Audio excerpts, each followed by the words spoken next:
1Peter chapter 4. Therefore, since Christ suffered for us in the flesh, arm yourselves also with the same mind. For he who has suffered in the flesh has ceased from sin, that he no longer should live the rest of his time in the flesh for the lusts of men, but for the will of God. For we have spent enough of our past lifetime in doing the will of the Gentiles, when we walked in lewdness, lusts, drunkenness, revelries, drinking parties, and abominable idolatries. In regard to these, they think it strange that you do not run with them in the same flood of dissipation, speaking evil of you. They will give an account to him who is ready to judge the living and the dead.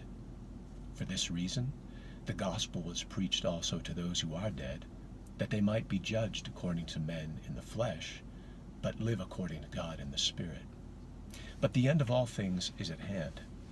Therefore be serious and watchful in your prayers, and above all things, have fervent love for one another, for love will cover a multitude of sins.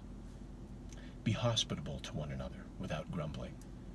As each one has received a gift, minister it to one another, as good stewards of the manifold grace of God. If anyone speaks, let him speak as the oracles of God.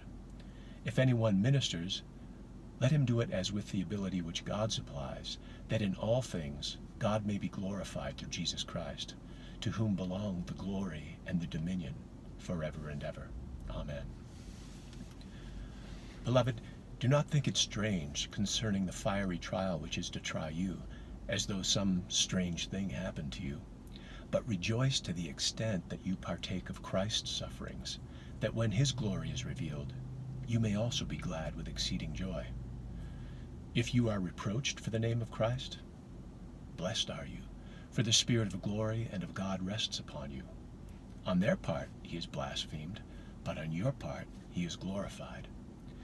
But let none of you suffer as a murderer, a thief, an evildoer, or as a busybody in other people's matters. Yet, if anyone suffers as a Christian, let him not be ashamed, but let him glorify God in this matter. For the time has come for judgment to begin at the house of God. And if it begins with us first, what will be the end of those who do not obey the gospel of God?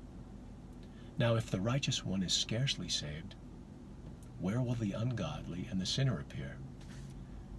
Therefore, let those who suffer according to the will of God commit their souls to him in doing good, as to a faithful Creator. 1 Peter chapter 4.